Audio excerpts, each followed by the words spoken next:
The United States will provide no support in recognition to the International Criminal Court. As far as America is concerned, the ICC has no jurisdiction, no legitimacy, and no authority.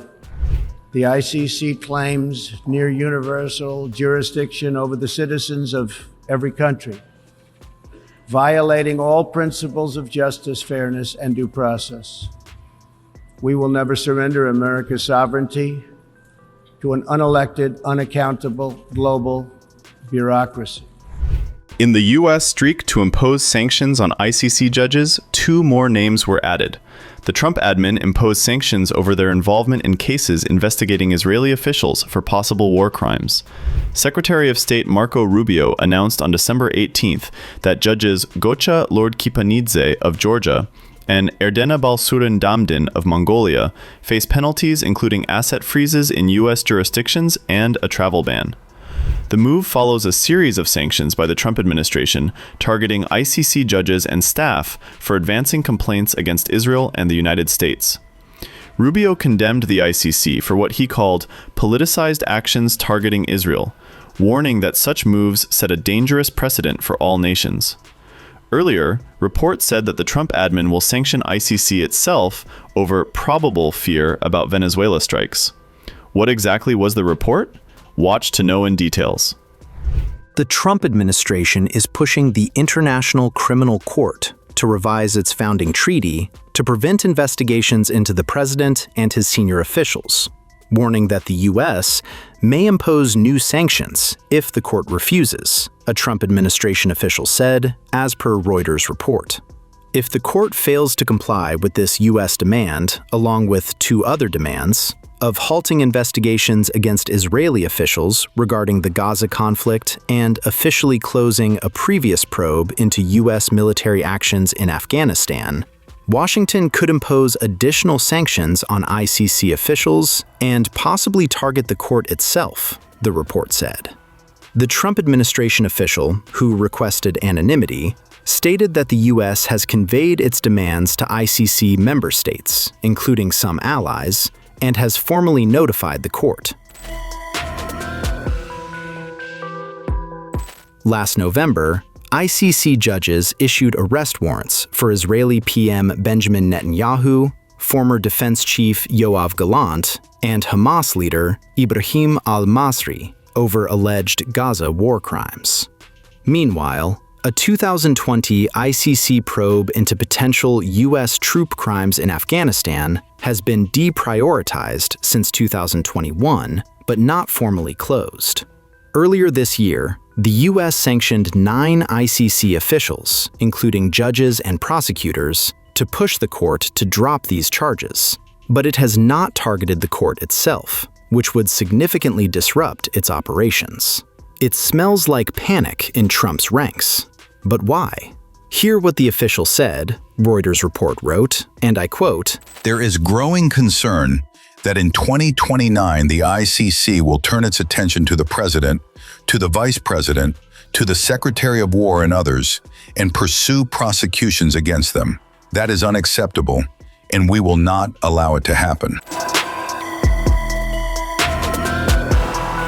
Any attempt to amend the Rome Statute to meet U.S. demands would be challenging and time-consuming, needing the support of 2/3 of the countries that have ratified the treaty.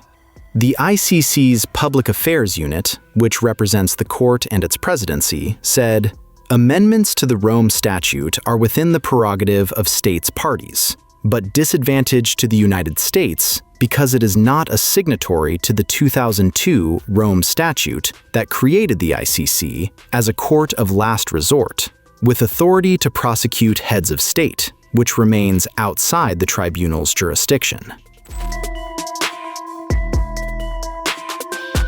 In February 2025, Trump signed an executive order sanctioning the ICC, calling its actions against the U.S. and Israel illegitimate and baseless. The order imposes financial and visa restrictions on those assisting ICC probes of Americans or allies. Trump signed it during Israeli PM Benjamin Netanyahu's visit to Washington, following last November's ICC arrest warrant for Netanyahu over alleged Gaza war crimes, which Israel denies. The outrageous decision by the ICC prosecutor, Karim Khan, to seek arrest warrants against the democratically elected leaders of Israel is a moral outrage of historic proportions. It will cast an everlasting mark of shame on the International Court. Mr. Khan creates a twisted and false moral equivalence between the leaders of Israel and the henchmen of Hamas. This is like creating a moral equivalence after September 11th between President Bush and Osama bin Laden, or during World War II between FDR and Hitler. What a travesty of justice, what a disgrace. The prosecutor's absurd charges against me and Israel's defense minister are merely an attempt to deny Israel the basic right of self-defense. And I assure you of one thing, this attempt will utterly fail. Trump versus ICC clash is not new. Trump has long criticized the ICC and previously took measures to sanction the court during his first term, targeting officials probing potential US war crimes in Afghanistan. These sanctions were later removed under President Joe Biden's administration. On August 20th, the Trump administration sanctioned 2 ICC judges and 2 prosecutors, intensifying pressure on the court over its actions against Israeli leaders and past probes of US officials. Secretary of State Marco Rubio called the ICC a national security threat, accusing it of politicization, overreach, and targeting the US and Israel.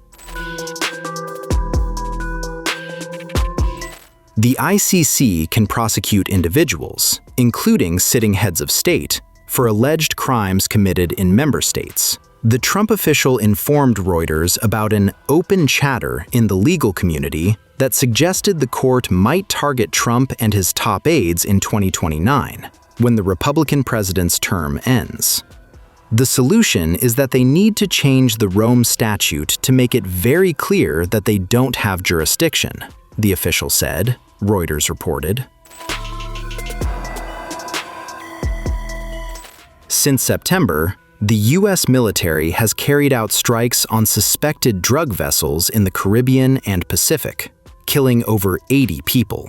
Congress plans to investigate whether a strike that killed 2 survivors was unlawful, while the White House maintains it was legal. When asked if the ICC demand was linked to potential probes of U.S. actions in Venezuela, the official declined to comment, according to Reuters reports. Let's replay Trump's famous 2018 UNGA speech where he claimed, "The ICC has no jurisdiction, no legitimacy, and no authority, and it violates all principles of justice, fairness, and due process." I spoke before this body last year and warned that the UN Human Rights Council had become a grave embarrassment to this institution, shielding egregious human rights abusers while bashing America and its many friends. Our ambassador to the United Nations, Nikki Haley, laid out a clear agenda for reform, but despite reported and repeated warnings, no action at all was taken. So the United States took the only responsible course. We withdrew from the Human Rights Council, and we will not return until real reform is enacted. For similar reasons, the United States will provide no support in recognition to the International Criminal Court. As far as America is concerned, the ICC has no jurisdiction, no legitimacy, and no authority. The ICC claims near universal jurisdiction over the citizens of every country, violating all principles of justice, fairness, and due process. We will never surrender America's sovereignty to an unelected, unaccountable global bureaucracy. America is governed by Americans. We reject the ideology of globalism, and we embrace the doctrine of patriotism.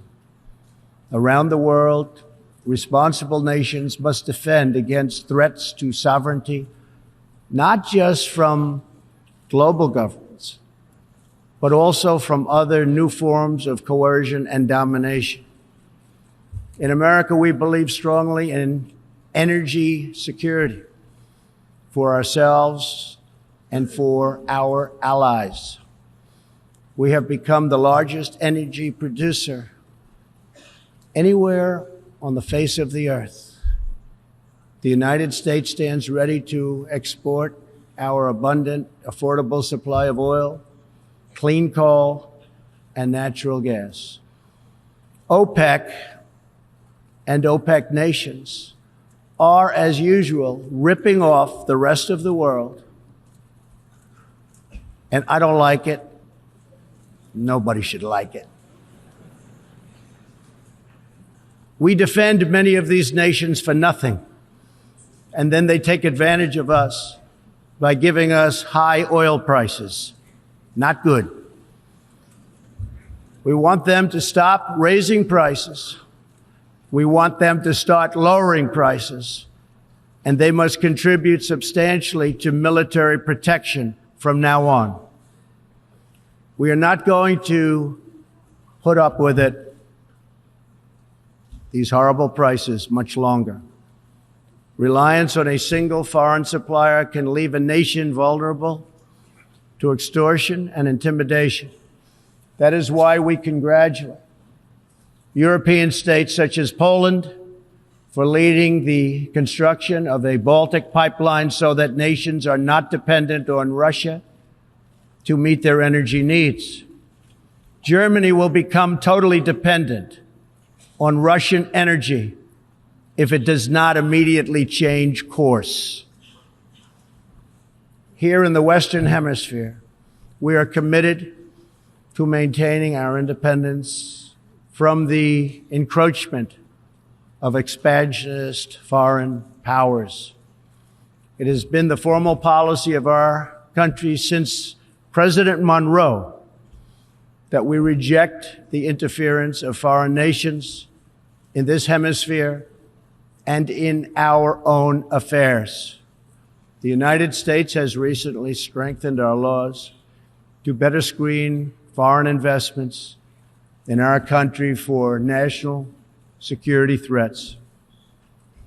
And we welcome cooperation with countries in this region and around the world that wish to do the same. You need to do it for your own protection. The United States is also working with partners in Latin America to confront threats to sovereignty from uncontrolled migration.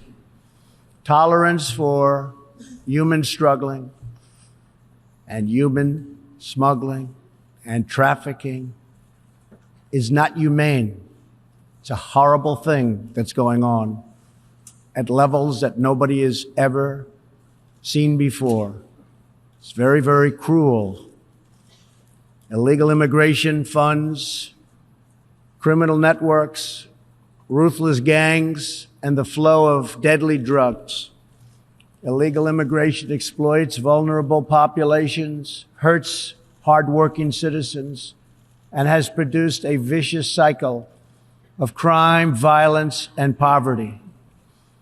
Only by upholding national borders, destroying criminal gangs, can we break this cycle and establish a real foundation for prosperity. We recognize the right of every nation in this room to set its own immigration policy in accordance with its national interests, just as we ask other countries to respect our own right to do the same, which we are doing. That is one reason the United States will not participate in the new global compact on migration. Migration should not be governed by an international body unaccountable to our own citizens. Ultimately, the only long-term solution to the migration crisis is to help people build more hopeful futures in their home countries. Make their countries great again.